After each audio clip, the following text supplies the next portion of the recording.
Witness of Modern Wisdom, excerpts from the Serviceberry by Robin Wall, Kimmerer. The bushes are laden with fat clusters of red, blue, and wine purple in every stage of ripeness. So many you can pick them by the handful. I'm glad I have a pail and wonder if the birds will be able to fly with their bellies as full as mine. This abundance of berries feels like a pure gift from the land. I have not earned, paid for, nor labored for them. There is no mathematics of worthiness that reckons I deserve them in any way. And yet here they are, along with the sun and the air and the birds and the rain, gathering in the towers of Cumulonimbus. You could call them natural resources or ecosystem services. But the robins and I know them as gifts. We both sing gratitude with our mouths full. In the presence of such gifts, gratitude is the intuitive first response. Their gratitude flows toward our plant elders and radiates to the rain, to the sunshine, to the improbability of bushes sprinkled with morsels of sweetness in a world that can be bitter. Gratitude is so much more than a polite thank you. It is a thread that connects us in a deep relationship, simultaneously physical and spiritual, as our bodies are fed and spirits nourished by the sense of belonging, which is the most vital of foods. Gratitude creates a sense of abundance and knowing that you have what you need. In that climate of sufficiency, our hunger for more abates, and we take away what we need in respect for the generosity of the giver. If our first response is gratitude, then our second is reciprocity, to give a gift in return. What could I give these plants in return for their generosity? It could be a direct response, like weeding or water, or a song of thanks that sends appreciation out on the wind, or indirect, like donating to my local land trust so that more habitat for the gift givers will be saved, or making art that invites others into a web of reciprocity. Gratitude and reciprocity are the currency of a gift economy, and they have the remarkable property of multiplying with every exchange, their energy concentrating as they pass from hand to hand, a truly renewable resource. I accept a gift from the bush and then spread that gift with a dish of berries to my neighbor, who makes a pie to share with his friend, who feels so wealthy in food and friendship that he volunteers at the food pantry. You know how it goes. To name the world as gift is to feel one's membership in the web of reciprocity. It makes you happy and it makes you accountable. Conceiving of something as a gift changes your relationship to it in a profound way, even though the physical makeup of the thing has not changed. A woolly knit hat that you purchase at the store will keep you warm regardless of its origin. But if it was hand knit by your favorite auntie, then you are in relationship to that thing in a very different way. You're responsible for it, and your gratitude has motive force in the world. You're likely to take much better care of the gift hat than the commodity hat because it is a knit of relationships. This is the power of gift thinking. I imagine if we acknowledge that everything we consume is a gift of Mother Earth, we would take better care of what we are given. Witness of ancient wisdom, 2 Corinthians chapter 9, verse 8. And God is able to provide you with every blessing in abundance, so that by always having enough of everything, you may share abundantly in every good work. God is still speaking, and we are still listening. Thanks be to God. Thank you. Thank you.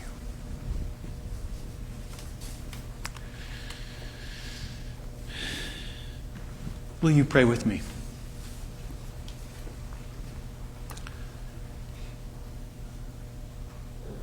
Source of being, you who are creator and sustainer, you who shower us with mercies new every morning, we acknowledge your presence in our midst and pray that you will meet us in this moment.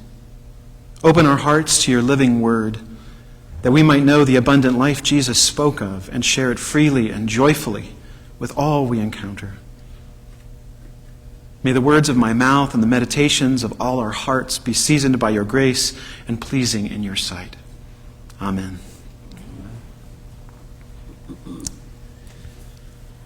I say to you again, good morning. It is indeed good to be together this morning with you, church, in person and online. It's good to share this moment with you, and to be honest, it was a little hard putting together a sermon this morning. after the passing of one of our beloved members earlier this week, I found myself feeling a lot of feelings and needing to compartmentalize some of those feelings just so I could stand before you this morning. And though I'd love to break into an extended sharing time right now, I'm not sure that I could do it without falling apart. And there will be time for that. There will be space. And of course, this morning we certainly hold Carolyn and her family in our hearts and in our prayers. But I hope you'll understand if this morning I stick with the plan that I had for many weeks, which is to offer a reflection which aims to weave together the themes of Earth Month and stewardship and abundant blessings rooted in community. And so as I was tidying up my desk the other day, I noticed this card. Now, the story about this card I shared with you already, but I didn't share with you the one problem, is that as you add these to the offering plate, some lovely volunteer has to go and put them back in those pew racks every Sunday. And that is another gift for which I give thanks. I don't actually get many of these, but someone put it in the plate the other week, and I thought it was worth noting and recognizing today. Now, on the back of this, it says, "Part of my worship is giving back to God with joy and gratitude from all that I have received. I've already given for this period, so today I celebrate this commitment using this card as a reminder of my act of giving." These little cards are a ritual, a symbolic act of our shared community, and of all of the ways that you all give and receive that are sometimes invisible to our eyes. Gifts of service and leadership, presence and prayers, and yes, the one-time and recurring donations through our website. Now, on the back, I already shared with you the verse from 2 Corinthians chapter 9, verse 8. God is able to provide you with every blessing and abundance so that by always having enough of everything, you may share abundantly in every good work. It is a lovely verse, and it ties in so well with our stewardship theme for this year, rooted in abundance. I felt I just had to share it today. Whenever I see a verse, it reminds me of this coffee mug that one of my clergy colleagues has on his desk, and it says, "I can do all things through a verse taken out of context."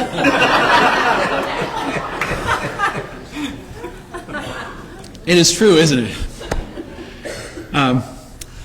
By itself, we can make a verse mean almost anything we want it to mean without its context. That's often exactly what we do. But I was taught in my seminary preaching class that a text without a context is a pretext. And so you have to share the context. And so I'm going to do that with you now. This little verse was written by the Apostle Paul. Paul is undeniably one of the greatest evangelists and missionaries of the Christian faith. Personally, I have a few bones to pick with him. He and I do not agree on several points, theological, social, or grammatical. There's a lot of theology about redemptive suffering that I don't really like. There's all that stuff about women should be silent in church and men can't have long hair. And I have to say, most of his letters read like one long run-on sentence. His grammar is not very tight. So Mary Nagassi might have a few notes for him.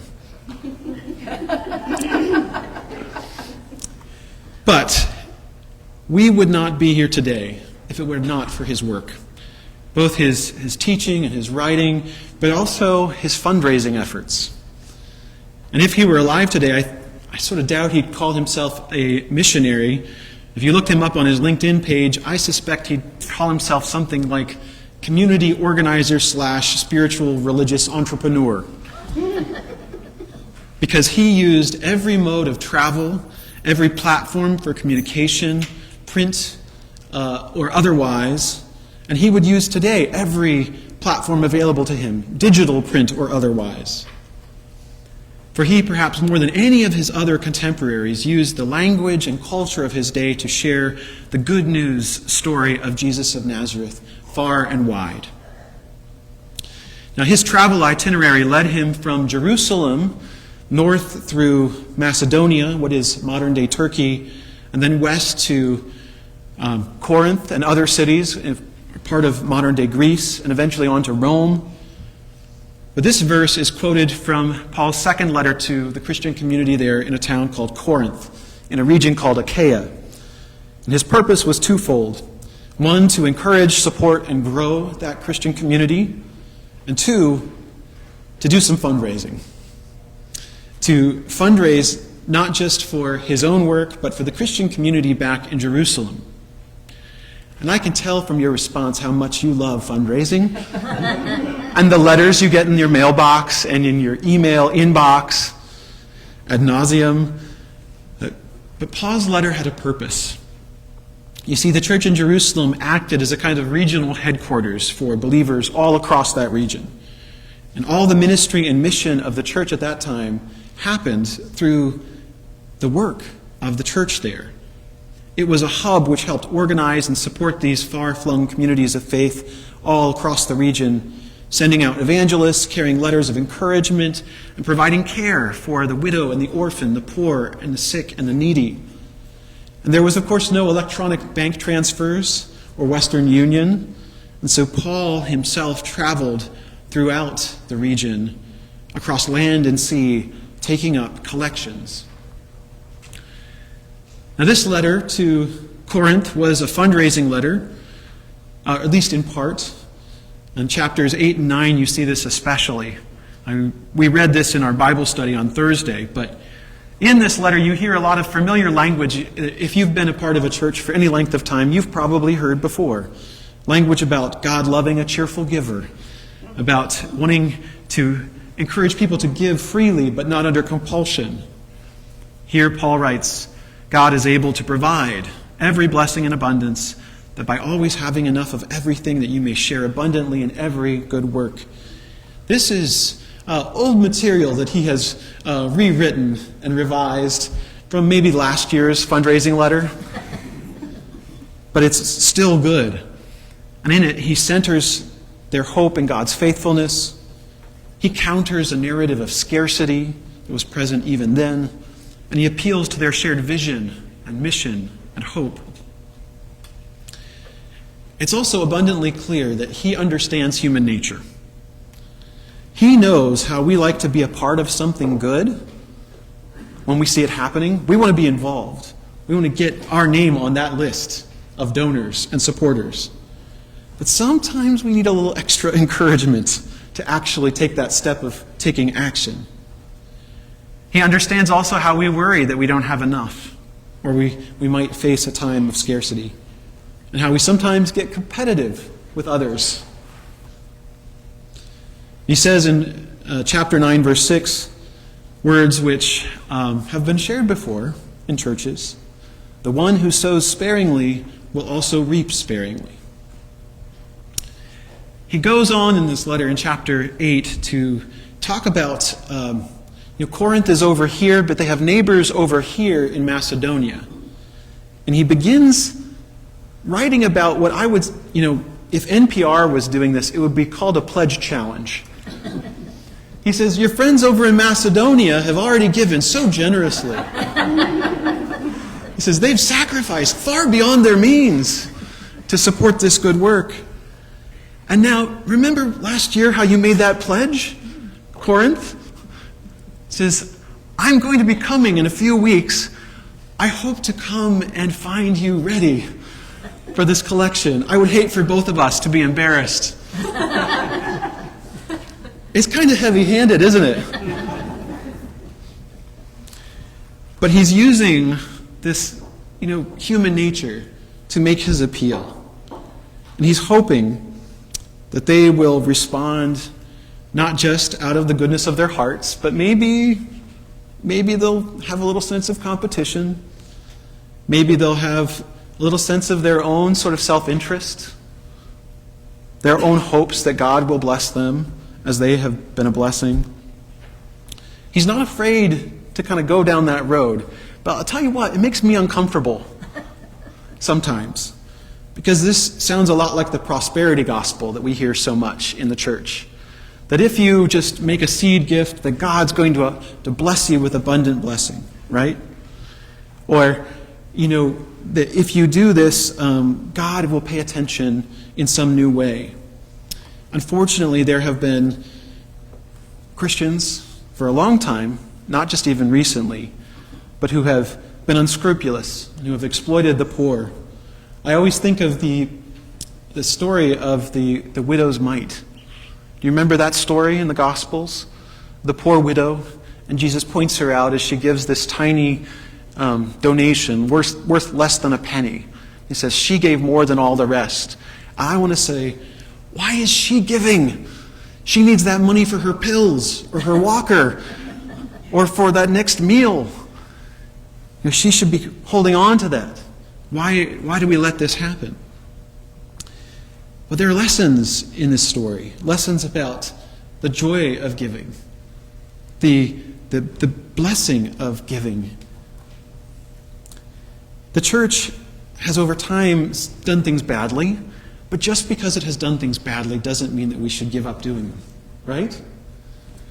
We should continue to seek to faithfully talk about these things and find ways to support the ministry and mission of the church. But it's tricky. It's so tricky that this Sunday I decided, instead of reading you all of chapter 8 or chapter 9 from 2 Corinthians, which for me has a lot of triggers as it talks about money, I instead asked our liturgist to read us a very long passage from Robin Wall Kimmerer's book, Braiding Sweetgrass, Indigenous Wisdom, Scientific Knowledge, and the Teachings of Plants. Because I think a lot of the same lessons can be found here. It can be seen all around us in nature.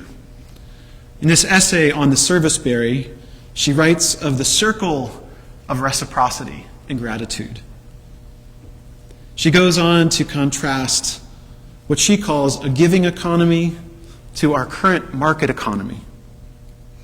She writes of how the earth bears fruit in abundance, how life bursts forth, and nature always knows seemingly how to receive, but also to leave an offering in return and to find a balance. A plant produces a fruit, the animal eats it, through it the seeds are scattered and more plants grow. Never takes too much, it always takes only what it needs.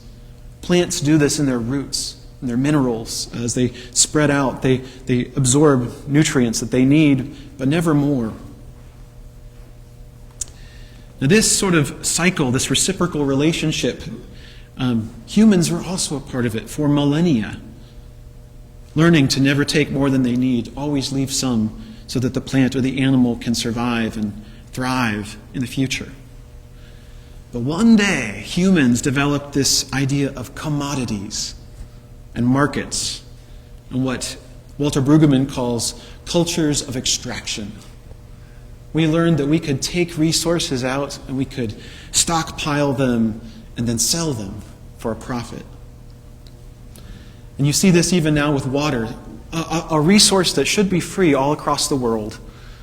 Now people have to pay for clean water, pay for something that the earth gives us naturally.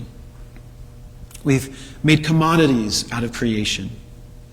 We've forgotten how to only take what we need and leave the rest. Robin tells a story in a podcast about this topic. Tells a story of a hunter who brings home a deer one winter. And it was too much for him and his family to eat in one meal or even a week of meals.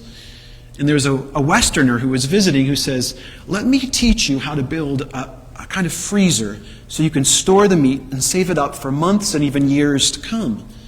And the hunter replied, "Store the meat?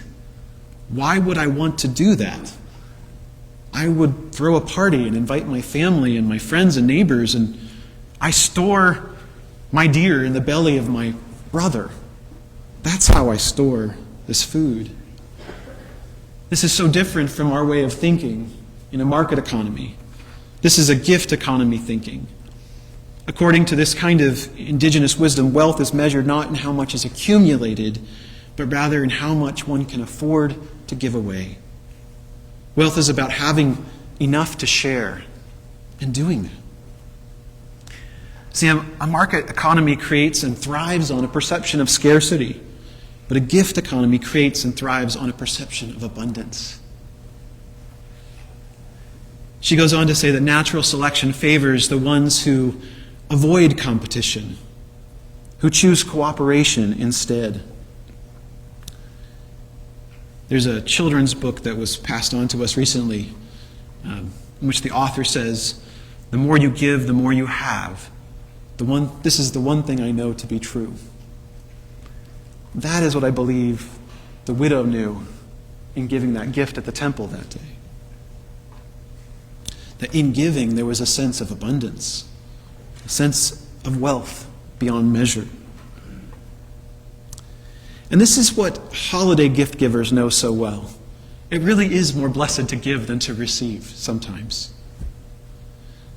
The trick is how to encourage that spirit of generosity in a way that feels more like a gift and less like an obligation. Some of you might have heard on NPR a few weeks ago, and I know that's the most UCC thing I could say from the pulpit. Did you hear that story on NPR? But did you hear that story on NPR about tipping? There was a story recently about tipping and how the tipping culture has sort of hit hyperdrive lately. And now, I'm used to being asked for a tip in a restaurant, or maybe a coffee shop, or even a massage therapist. That's all well and good, but I was at the tire shop the other day, and I swear to you, I went to pay for my tire rotation, and I scanned my card, and the option came up to tip for 10, 20, or 15% or for my tire rotation. I was surprised. I was taken aback. There's a whole history of tipping that is outlined in this wonderful story, and how it also has been embedded with a history of racism, its impact on low-income workers. I like to tip. I like to tip generously whenever I can. Sometimes I get in trouble for tipping too generously. But I know that this is not the only way to practice generosity. And I actually lived in Japan for 2 years, and there's no tipping in that culture. I tried to leave a tip one time, and someone chased me down the street to give me my money back. There's more than one way to be generous. But there is a way of doing it where you don't feel that obligation. It only feels a sense of thankfulness and gratitude. There's also wisdom in a proportionality to our giving. Sometimes there is even a benefit to a kind of peer pressure, a positive peer pressure, the same kind that Paul employed to motivate the Corinthians. I think of the way we sometimes go in together on a gift for a friend. You seen this? My brother-in-law told me recently how his staff at his work, he was about to leave a job, and all the staff got together and they bought him a guitar. And it wasn't just any guitar, but it was a Taylor guitar, which, if you know anything about guitars, is a very nice guitar. And they were all so proud to be able to give this gift. Now, I know how that goes when everyone says, we're buying a gift and we're chipping in, hope you can chip in as much as you can, or maybe even tell you how much you should give. It's not always done well, but there's a feeling when you see that gift given, and you know that you were a part of that, and it feels really good. When I give to the church, this church, I think my gift is helping supply the Sunday school materials, or helps provide the music for our worship, helps pay for our buildings, which make space for so many ministries, and that feels good. Someone on our stewardship campaigns of past has told me to keep on giving till it feels good. And that is good advice. But I want you to chase that feeling a little bit, to pay attention to it. And from the very beginning, the hope of the Christian community was that the church would be rooted in a sense of abundant life. That we would feel that spirit of gratitude and generosity, that sense of reciprocal relationship, and lean into it. These lessons can be learned from the earth and its life. They're also mirrored in our texts. As we begin this season of giving, I invite us to begin with a celebration of the abundance that has been shared over this past year. Someone shared in our Bible study that they take a moment each day to think of all of the good things that they received that day for free. And they do that kind of count of all of the things they've received as gifts. Maybe that is a practice you might want to try. I invite us to begin by noticing and appreciating the gifts that have been shared in this community. What are the things that ministered to you over this last year? Or the ways that you have felt the gifts of the church in your life? Let us consider what we have received as well as what we have shared, and give thanks to God for those things. The prayers and the music, the wisdom, the friendship and community. And give thanks to the one who is the source of all good gifts. Amen.